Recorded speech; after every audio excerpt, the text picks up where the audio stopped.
আসসালামু আলাইকুম বন্ধুরা, সবাই কেমন আছো? আশা করি সবাই ভালো আছো আর সুস্থ আছো। আজকে আমার ভিডিওটা স্কিপ করবা না, পুরা দেখিয়া যাইবা।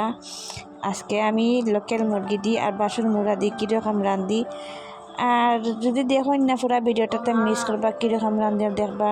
আর রান্নাটা কেমন হইলো কমেন্টে জানাইবা অবশ্যই। আমি একটা সাধারণ মেয়ে, ছোটবেলা থেকে অনেক স্বপ্ন ছিল আমার। ভাবতাম একদিন নিজের একটা পরিচয় হবে, মানুষ আমাকে আমার নাম দিয়ে চিনবে। কিন্তু জীবনটা এত সহজ ছিল না। চারিপাশের মানুষ সব সময় বলতো তুমি পারবা না, মেয়েদের এত স্বপ্ন দেখাতে নেই। এই কথাগুলি প্রতিদিন আমার মনটা ভেঙে দিত। তবু আমি চুপ ছিলাম, কারণ আমি জানতাম একদিন আমার নীরবতাই উত্তর হয়ে দাঁড়াবে। রাতে সবাই যখন ঘুমিয়ে যেত, আমি তখন নিজের স্বপ্ন নিয়ে ভাবতাম। মোবাইল হাতে ছোট ছোট ভিডিও বানাতাম, কখনো হাসির কখনো কষ্টের, কিন্তু কেউ জানতো না। কিন্তু ভিডিওটা ছাড়ার পর ভিউ আসে না, কমেন্ট আসে না, একটা লাইকও আসে না। আমার খুব কষ্ট লাগে। এত রাতে জেগে আমি যে বয়সটা দেই, ভিডিওটা এডিট করি, খুব কষ্ট লাগে। কিন্তু তারপর ভাবতাম যদি আজ হেরে যাই তাহলে আমার স্বপ্নগুলো হেরে যাবে। তাই আবার নতুন করে শুরু করতাম, হাসি মুখে ভিডিও বানাতাম, মানুষকে আনন্দ দেওয়ার চেষ্টা করতাম। নিজের কষ্ট লুকিয়ে অনেকে হাসাটা আসলে খুব কঠিন। একটা মেয়ের জীবনটা সহজ না। তাকে পরিবারের কথা ভাবতে হয়, মানুষের কথা শুনতে হয়, নিজের কষ্ট চাপা দিয়ে হাসতে হয়। তবুও মেয়েরা হার মানে না, কারণ তারা জানে একদিন তাদের পরিশ্রমই সব কষ্টের জবাব দিবে।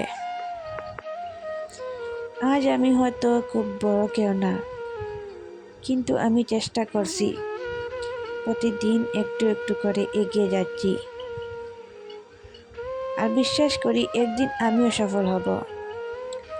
তখন হয়তো মানুষ বলবে এই মেয়েটা অনেক কষ্ট করে এখানে পৌঁছাইছে। জীবনে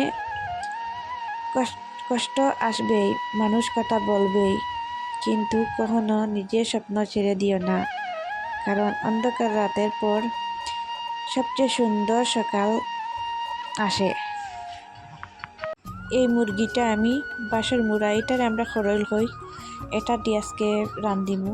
দেখো আমি আমার তরকারি কালারটা কীরকম সুন্দর হয়েছে। এখন মনে হয় যে আমি ভাত খাই লিতাম এরকম। দেখো এটা খরলটা দিয়ে আমি, এটা খরল হই, আমরা বাসন মুড়ারে আমরা খরল হই। আপনারা এটা খাইনি কমেন্টে জানাইবা। আর আমার রান্না আজকে খুব জবরদস্ত রান্না।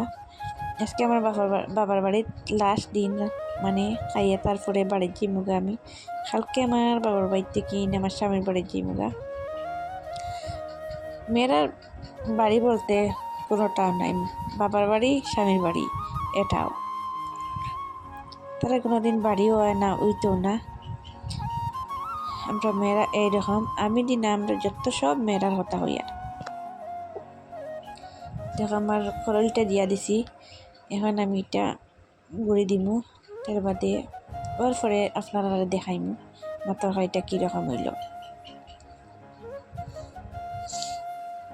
আমার আজকের ভিডিওটা যদি আপনার ভালো লাগে, লাইক, কমেন্ট, ফলো আর ইউটিউবে সাবস্ক্রাইব করে পাশে থাকবেন। আল্লাহ হাফিজ।